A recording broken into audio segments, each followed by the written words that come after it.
seconde séquence qui s'est basée sur le travail préliminaire.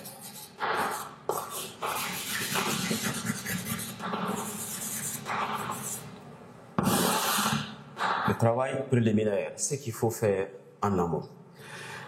Alors, donc, l'apprenant ou encore l'élève, il doit se mettre à l'évidence face à des possibilités de sujets. Parce que naturellement, l'élève a une opportunité de choix entre 3 sujets, soit 2 sujets de dissertation et 1 sujet de commentaire philosophique. Alors, à ce niveau, c'est le sujet qui réalise bien sûr la dissertation au cas où l'élève aurait choisi l'un des sujets de dissertation. Alors, à ce niveau, il est important de signaler que souvent l'orientation relative au système éducatif varie d'un pays à un autre. Alors, au Mali, notre système éducatif nous oblige à édifier, à expliquer aux élèves que l'évaluation se porte sur 3 éventualités de sujets. 2 sujets de dissertation et 1 sujet de commentaire de texte philosophique. Alors ici, l'élève doit comprendre intelligemment que le premier sujet de dissertation vraisemblablement peut faire allusion au programme qui est exécuté durant l'année scolaire.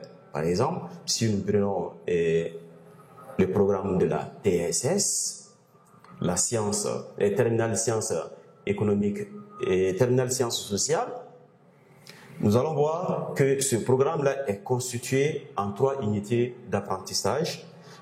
Alors, la première unité d'apprentissage nous parle de l'histoire de la philosophie, notamment avec la question ontologique de l'être et du devenir.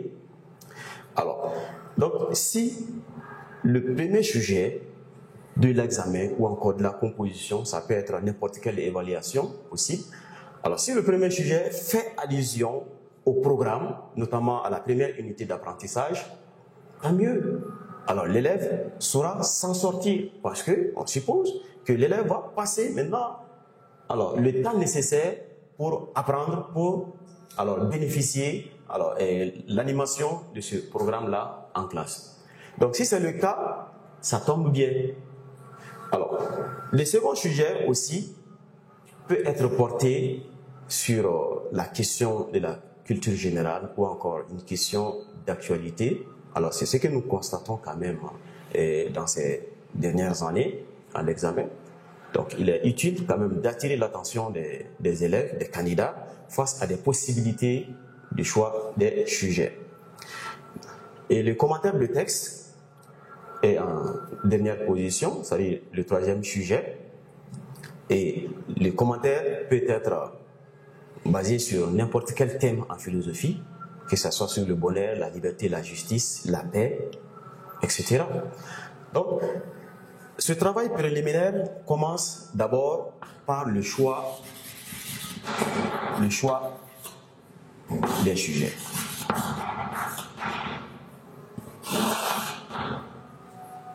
Alors, au total, on a 3 sujets au choix. Et le choix doit être délibéré par l'apprenant, par l'élève. Il ne doit pas avoir de pression aucune sur l'élève de choisir un sujet dont il serait incapable de produire. Ce choix doit être délibéré volontairement. L'élève doit mesurer ses capacités, ses potentialités qu'il a pour réaliser maintenant la dissertation philosophique. Parce qu'on ne peut pas choisir un sujet que l'on ne comprend pas. Si vous optez pour un sujet que vous ne comprenez pas, alors ça pourrait être vraiment une contre-performance parce que l'attente ne serait pas grande. Et l'élève doit être capable de choisir parmi les 3 sujets un sujet qui lui semble abordable. Et donc, s'il choisit librement son sujet, il doit lire attentivement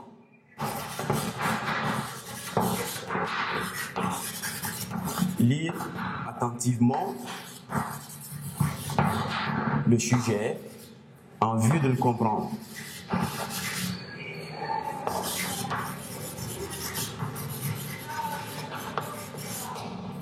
En vue de le comprendre, parce qu'on ne peut pas aborder un sujet que l'on ne comprend pas. Donc, cette phase est impérative à tout apprenant, à tout candidat et à toute candidate. Le choix du sujet est primordial. Après avoir choisi, il faut lire attentivement le sujet pour mieux l'aborder. La troisième étape, ça c'est le travail sur brouillon.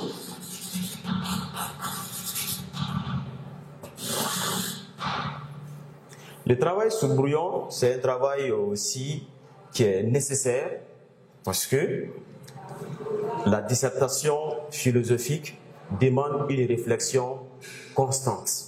Alors, au cours de la réflexion, il serait loisible quand même pour l'apprenant d'utiliser un brouillon à partir duquel il va recenser toutes les idées philosophiques qui le traversent par l'esprit, les idées philosophiques relatives au sujet, parce qu'il faut le dire comme ça, les idées philosophiques qui sont en rapport, bien sûr, avec le sujet, les citations aussi, les exemples, bien entendu, parce que souvent, l'idée nous échappe.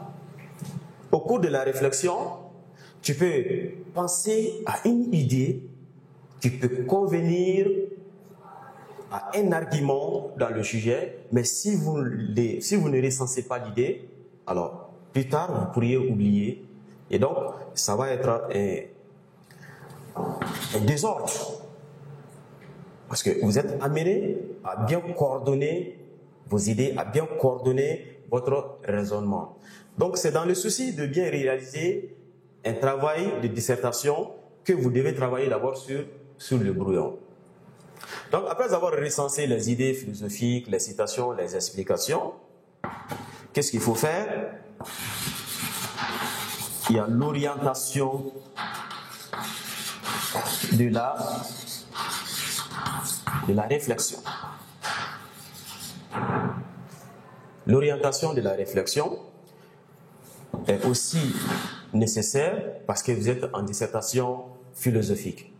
Alors, si le sujet est porté, par exemple, sur le premier chapitre du programme, toujours à l'instar de notre exemple, en TSS, sur la question de l'être et du devenir, alors, l'élève doit orienter sa réflexion au niveau du cours magistral qui lui a été dispensé en classe par son professeur, parce que le cours devient un support en ce moment-là, un support didactique, parce que ça va lui permettre de comprendre la pensée, l'opinion de ces auteurs qui se sont prononcés sur la nébuleuse question ontologique sur l'être et le devenir.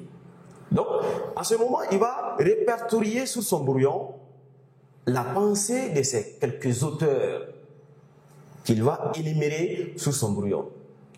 Il doit penser également aux différentes activités pédagogiques qu'il a exercées avec ses camarades en classe, parce que nous sommes dans une logique d'application de l'APC, qui est l'approche par compétence. L'élève est amené à faire des recherches par lui-même, et soit il devient l'artisan de la production que lui-même il va réaliser. Donc, l'élève va passer maintenant aux différentes activités qu'il a eu à effectuer avec ses camarades en classe. Ces différentes synthèses partielles ou encore synthèses générales là vont lui servir de support pour bien argumenter, pour bien détailler alors le corps de son travail. Parce que la dissertation, on a dit que c'est la réflexion constante. Sans la réflexion, on ne peut faire quelque chose vraiment de bien.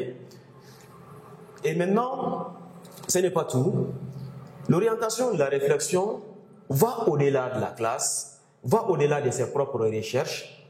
Il doit penser également à la culture générale. En dehors de l'école, il y a les mass médias, on peut apprendre partout.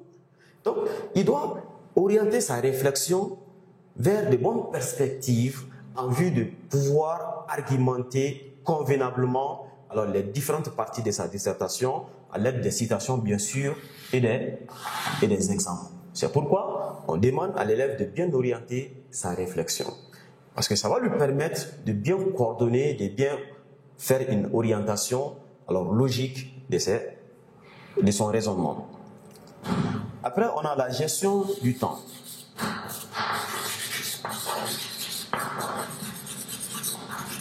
La gestion du temps. Donc, chaque épreuve doit être exécutée dans un temps bien déterminé. Ça peut être 3 heures, comme ça peut être 2 heures. Ça varie selon les séries.